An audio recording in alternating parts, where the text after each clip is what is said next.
Ecclesiastes 3 is a verse you may be well familiar with.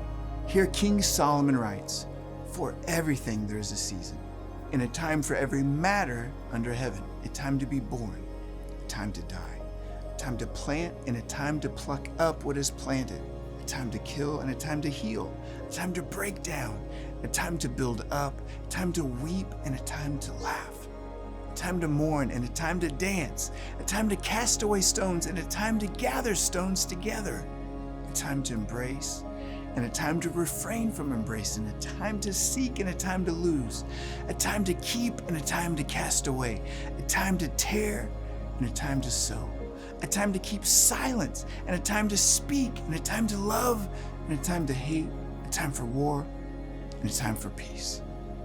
What is God saying here through this juxtaposition of words? One of the many things I believe God is saying is that it is okay to grieve. If you have ever studied or experienced grief, you know that there are 5 stages of grief: denial, anger, bargaining, depression, and acceptance. God is literally giving us license to heal, weep, mourn, refrain from embracing, to seek, to lose, to keep silent, to hate, and be still. Grieving is a season you can't skip. It's critical.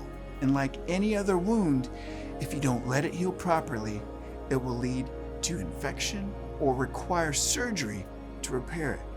Would a good doctor ever tell an athlete 2 days after a double knee replacement, "You should be good to go tomorrow"? No, they would urge them to rest, recover, and eventually begin physical therapy. But when people experience broken hearts, we often subscribe to the former. Our own pride prevents us from doing the very thing that we need most: rest, recover, and get literal therapy. When you experience loss or disappointment, and you will, grieve. It's a season you can't skip, and every season has a purpose. Maybe you weren't accepted in the school you wanted. Maybe you experienced a heartbreaking end to a relationship. Maybe you were wronged in an unspeakable way, or you've lost a loved one. Grieve.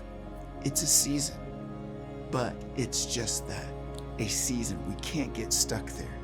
Galatians 6:9 says, "So let's not get tired of doing what is good.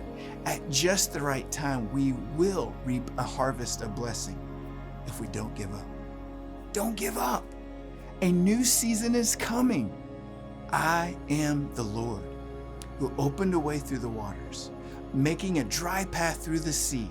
I called forth the mighty army of Egypt.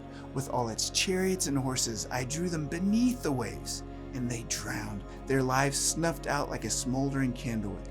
But forget all that. It is nothing compared to what I'm going to do, for I am about to do something new. See, I have already begun. Do you not see it? I will make a pathway through the wilderness. I will create rivers in the dry wasteland. Don't live in the past. Don't get stuck in a season. It's nothing compared to what God is about to do next in your life.